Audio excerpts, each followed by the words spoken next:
Have you ever looked at a community and wondered why some seem to fall apart while others manage to rebuild stronger than before? Well, today we're diving into a fascinating framework that tries to answer exactly that. It's called the Bhagavata framework, and it's basically a blueprint for understanding why communities fracture and, more importantly, how they can be renewed from the inside out. So here's our game plan. First, we're going to look at the cycle of violence that gets kicked off by outside pressures. Then we'll see what that does to a community internally, how it fractures. After that, we'll pivot to the solution, which, you'll see, starts with the individual. And finally, we'll explore the two very different paths leaders can take, one that heals and one that just makes things worse. All right, let's get into it, starting with the diagnosis. The first piece of this framework is all about understanding those big external forces, the systemic pressures that start to rock a community from the outside in. The Vistara framework. It's a model that really challenges us to look beyond the surface level problems we see in struggling communities and start asking what powerful, often invisible forces are truly at play here. I mean, this is the fundamental question, isn't it? When we see crime or conflict in a neighborhood, it is so easy to just focus on that immediate issue. But this framework, it pushes us to look deeper. It makes us ask what external pressures are creating these internal problems in the first place. So, to get to that root, the source material starts by drawing a really crucial distinction. It's between two different but deeply connected types of violence. And understanding this difference, well, it's the key to unlocking this entire model. And this slide shows that contrast so clearly. On the one hand, you have the violence we usually focus on, conflict within a community. But the source argues this is just a symptom. It's a reaction to the violence on the other side, that less visible systemic pressure against the community, which is often driven by the extraction of its resources and wealth. So here's the crucial point. This model basically says that you can't effectively solve the internal problems, the competition and crime, without first confronting and stopping the external forces that are causing them. They're not separate issues. They're two sides of the same coin, and one is directly feeding the other. So how does this external violence actually work? Well, the framework points to two main forces that break down a community's social fabric. They create the perfect conditions for conflict to just take root and spread. The first major destabilizing force is poverty. But we're not just talking about a lack of money here. In this context, poverty is framed as an active form of economic violence, a whole system that systematically pulls wealth and opportunity out of a community and just leaves a vacuum behind. And this really illustrates the human cost of that. Poverty works directly against a person's ability to reach their full potential, what's called self-actualization here. It causes a direct loss of livelihood, even leisure time, and it creates this high-pressure environment where desperation and competition for scarce resources can just escalate. The second force identified is policing. Now, this model presents it not as a neutral presence, but as a mechanism that can end up supporting the economic extraction we just talked about, all while undermining the community's social fabric. According to the source, this happens by discouraging civic participation and a community's ability to determine its own future. And the result of that is a pretty profound loss, a loss of individual and collective identity, of self-esteem, and even of the fundamental valuing of life itself, which can tragically fuel even more internal strife. All right, this table puts the entire argument together, so let's just walk through it. At the top, you've got the two big forces, poverty and policing. Now let's follow the poverty column down. You can see it first creates violence against the community by opposing self-actualization, and the consequence of that is violence within the community, which we see as the loss of livelihood. The exact same pattern holds for policing. The external violence opposes civic participation, which in turn leads to the internal harm, a loss of identity and self-esteem. And finally, if you look to the right, you can see how each part of the proposed solution is designed to directly counteract one of these specific harms. It's a very clear cause and effect map. Okay, so that's the diagnosis of the problem. Now let's turn to the solution. The framework argues that rebuilding has to start not from the top down, but from the ground up, with a grassroots response. This is a four-part strategy, and it's designed to directly counteract the harms we just saw. So it's about revaluing people for their contributions beyond just profit. It's about building local economies, fostering civic pride and engagement, and creating social organizations that are truly supportive of the community's members. This quote really gets to the heart of that grassroots approach. It's about a fundamental shift in mindset. Instead of an internal culture that mirrors external policing, the goal is to build one based on mutual care and support. So think of community mentors on the street, not as patrols, but just as a supportive presence. That's the whole idea of member care over member policing. But, and this is a huge but, the framework is very clear that these essential on-the-ground efforts, they aren't enough on their own. They face a massive systemic obstacle that must also be confronted. Essentially, the same powerful systems of poverty and policing that create the instability in the first place will actively push back and undermine any local solutions. It's like you simply cannot grow a healthy garden if the soil is constantly being poisoned from the outside. To fight back against that economic force of poverty, the model calls for what it terms a class struggle. Now, this isn't something a single neighborhood can do alone. It requires building coalitions with broader social and political allies to challenge those economic structures head-on. And in the very same way, to counter the force of policing, the argument is that the systems of policing and mass incarceration must be challenged directly. Without this higher-level fight, any progress a community makes remains vulnerable to what's called that inevitable counter-response. So, what is the ultimate path forward? How do we take all these pieces and forge a strategy for real, lasting change? Well, the Vistera framework argues it has to be a coordinated, two-tiered approach. This visual progression captures the entire argument perfectly. We start with the problem we can see, the violence within the community. The root cause, this model argues, is the systemic violence against it, and therefore the only viable solution is a dual strategy. You have to build up community care from within while simultaneously fighting the external systems of oppression. They have to happen together. And that leaves us with this final, powerful question. It's really the central challenge posed by this framework. It suggests that true community stability isn't just about stopping violence, but about building the capacity to both nurture and fight at the very same time. Okay, so that's the outside pressure. But what does that actually do to the inside of a community? Well, this next part of the framework explains how a community's very identity, its whole internal structure, starts to crack and break down under the strain. Now, here's the thing. The framework argues that when a community's authority is undermined, it doesn't just react as one unified group. Nope, it splinters. A sort of negotiating hierarchy of dominance begins to form, where different groups start competing against each other for survival and a little bit of power. So, to really get this, we need to start with one core idea, rasa. Now, think of rasa as the soul of a community. It's that invisible glue holding everything together. It's not just about people living near each other. It's the shared identity, the collective wisdom, the common purpose that makes a group feel like a we. Okay, so if rasa is the ideal state, what happens when it gets shattered? How does a group that feels so unified suddenly break apart? And what's left in the aftermath? That's really the big question we're tackling here. And that brings us to the breaking point. Because this disintegration, it doesn't just happen randomly. It's usually kicked off by a couple of really powerful forces that come in and just start to chip away at the very foundation of a community. It all kicks off with a loss of authority. And this is so important. This isn't about the community failing on its own. The sources are really clear that external forces, things like exploitation and violence, are used to intentionally weaken a community's power. It strips them of their economic control, their ability to govern themselves, and even their cultural traditions. Once a community can't chart its own course, that's where the first crack appears. And that loss of power, well, it always leads to something deeper, a crisis of authenticity. I mean, think about it. If your ability to make your own decisions is taken away, you start to lose your own sense of identity, your own wisdom, your own purpose. The community, in a way, starts to forget who it is. And this whole thing sets off a kind of domino effect. That loss of identity inside the community, it starts to cause asocial reactions, people acting out because they feel like they've lost something. Well, these disruptions, they annoy the ruling class, which then brings in policing to control things. And that's the moment everything changes, because now the broken community is forced to negotiate with the very power that fractured it.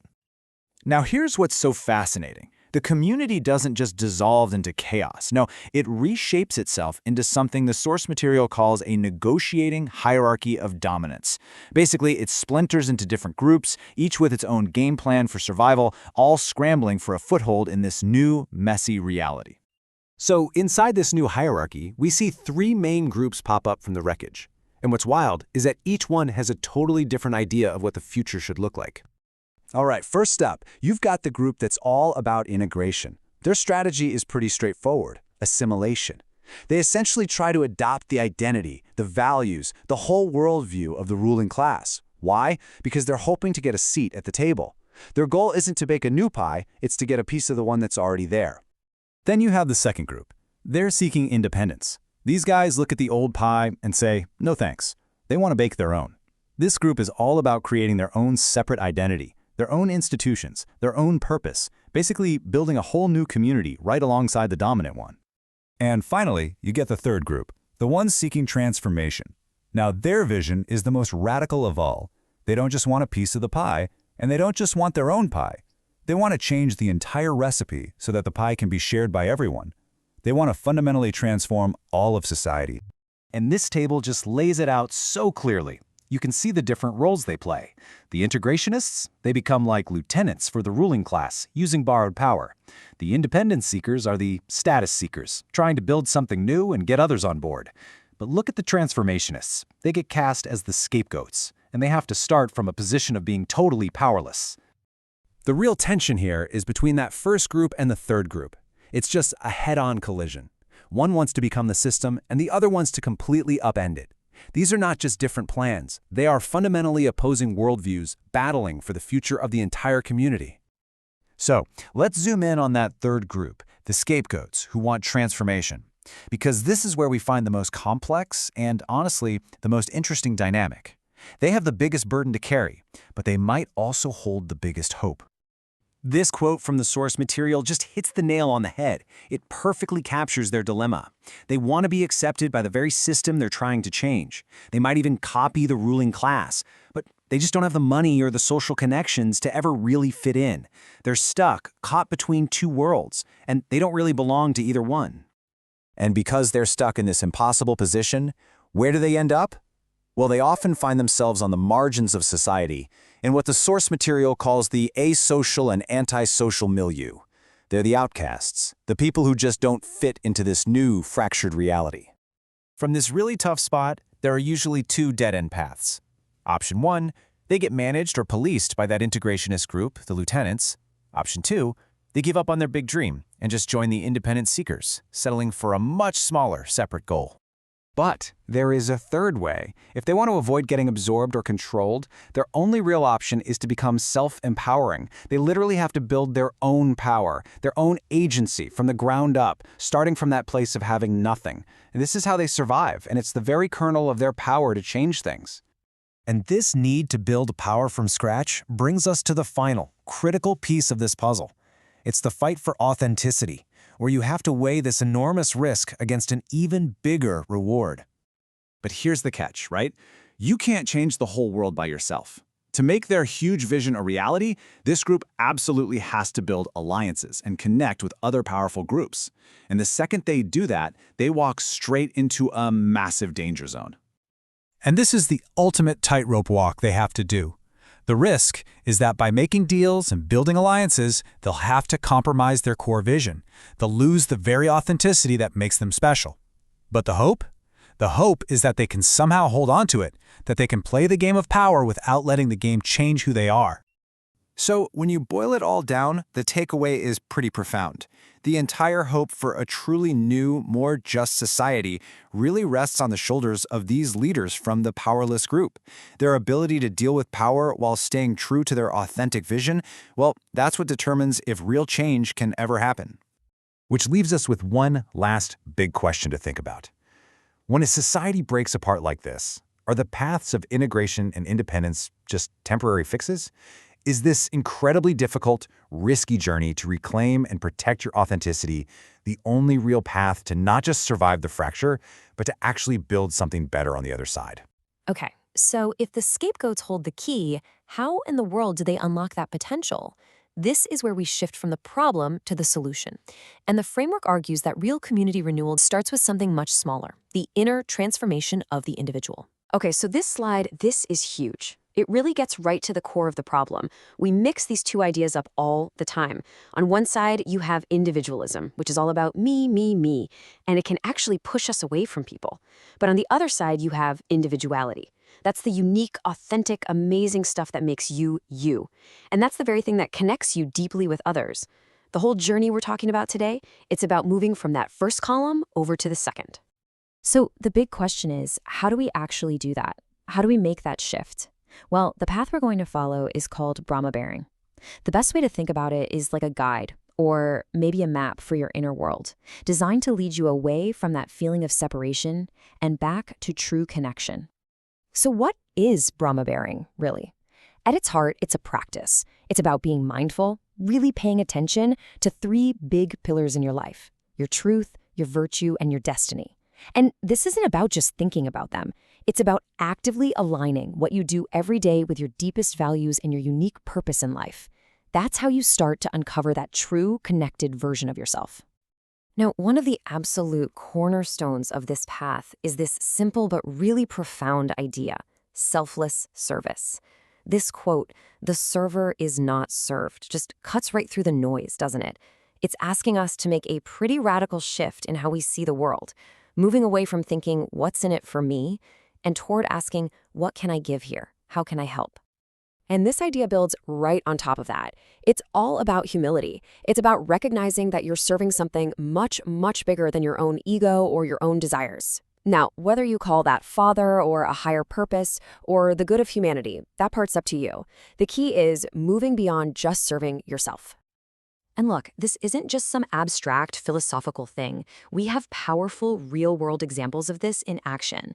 Think about people like Mahatma Gandhi or Dr. Martin Luther King Jr. Their entire lives were defined by serving a cause that was so much bigger than them. And look at the results. They created these profound connections that literally changed the course of history. All right, so every hero on a big quest needs a tool, right? A compass, a sword, a secret weapon, something to guide them. On this journey of Brahma bearing, our most powerful tool is the mantra. The framework gives us what's called the Siddha mantra, and it's made up of 8 syllables. Now that number 8, it's no accident. In so many traditions, 8 is this number of cosmic balance, of cycles, of infinity. It's a number that's intentionally chosen to match the rhythm of the journey we're all on. And check out how it's structured. It's so elegant. Those 8 syllables are broken down into 4 pairs. Each pair is like a vibrational key, a specific frequency that's tuned to one of the 4 big stages of a hero's journey. It's like a sonic map for your soul. So we have our tool, the mantra. Now let's take a look at the map. It's designed to help us read the timeless archetypal hero's journey. And this is where it gets really amazing. The big idea here is that our lives, with all the twists and turns, the good times and the bad, actually follow this universal pattern.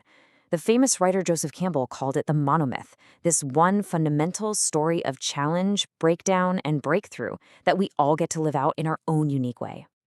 And here it is. This is the map. This wheel represents that whole, complete cycle of transformation. It starts in your ordinary world, takes you through trials and challenges, and eventually brings you back home. But you're changed, you're wiser. Okay, let's break this down because this is where everything clicks together. Part 1 is that classic call to adventure. The concept here is yatamana, which is all about that initial effort, like being born into a brand new challenge. Then Part 2 is the supreme ordeal, the big crisis. This lines up with Vyataireka, which reflects that feeling of being on the outside, of you against the world. Then comes Part 3, unification. This is your transformation, what's called ekandriya.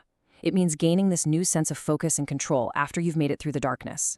And finally, Part 4, the hero's return. This connects to Vashikora, which is all about the challenge of bringing your newfound wisdom back into your everyday life. See? It's a complete roadmap for our inner world. 12-stage cycle is the perfect path for someone starting from a place of powerlessness, just like our scapegoats, to go out, discover their inner strength, face down their demons, and come back with the power to heal their community. So having a map and a tool is great, but they don't do you any good if they just sit in a drawer, right? This final piece is maybe the most important. How to bring all of this into your actual day-to-day life with a consistent practice. The first layer of this practice is called pulse, and it's exactly what it sounds like. It's about finding a rhythm, making this a regular beat in your life. Whether you do it every morning, once a week, or once a month, you're making reconnection a habit. Next up, we have power. Now, we're not talking about power over other people. This is about discovering the power you already have inside you. The practice is incantative, meaning it helps you call forth your own potential, your own wisdom, all these inner resources you probably didn't even know you had. And all of that leads us to the final piece of the puzzle, presence. This is really the goal. It's that deep core feeling, that knowing that you are supported on your path. It allows you to zoom out and see the big picture, the wholeness of your journey, and to realize that every single step, even the tough ones, had a purpose. So you see, this is so much more than just an interesting theory. It's a living, breathing guide back to connection with yourself, with others, and with the world. It's a reminder that your life right now is its own epic story. The path is laid out, the tools are right here. So the only question left is, what's your first step going to be? So we've got these individuals who've gone through this incredible inner transformation. They're empowered. Now what? Well, this is the final piece of the puzzle, leadership. But the big question is, what kind of leadership actually works? And the framework is crystal clear on this. It lays out two completely opposite paths a leader can take. One path is all about building up the community, about genuine renewal. And the other path? Well, that one is all about tearing it down, about extracting value and actively fighting against any real change. All right, so here's the plan. First, we'll lay out these two models. Then, we're going to take a deep dive into what's called the anti-Seva pyramid to really see how that machine works. After that, we'll look at the alternative, the Seva network. Then, the best part. We'll put them side by side in a head-to-head comparison. And finally, we'll talk about the critical choice every single leader has to make. Okay, let's set the stage.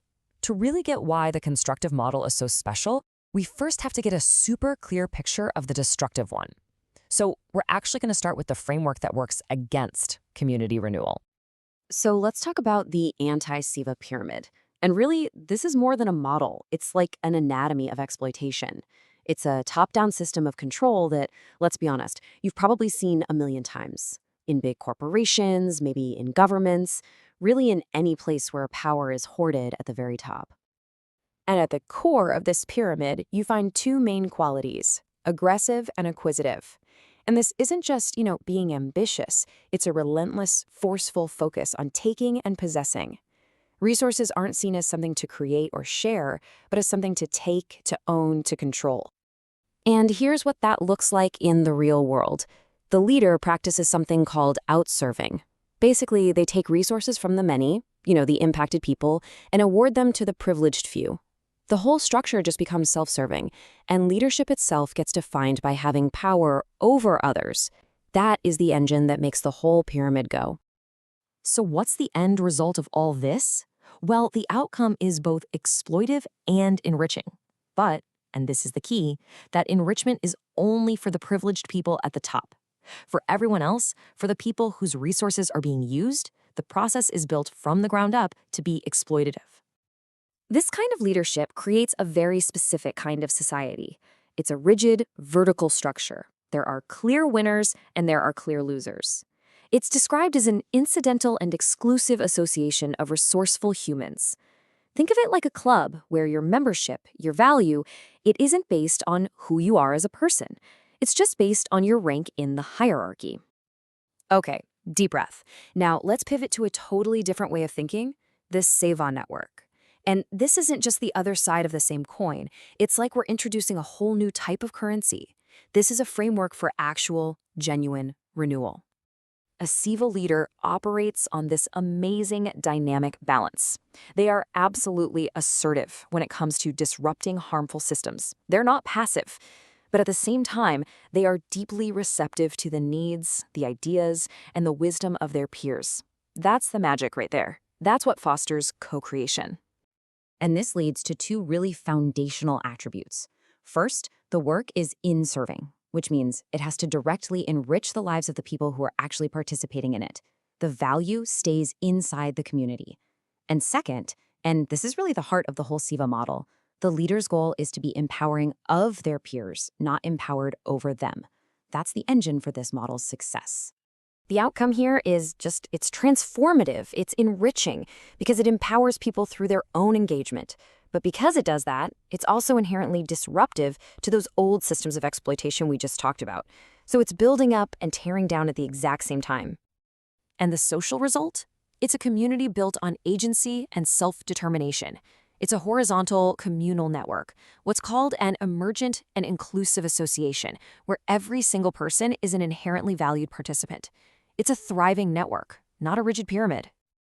All right, we've looked at the pyramid and we've looked at the network. Now it's time for the main events.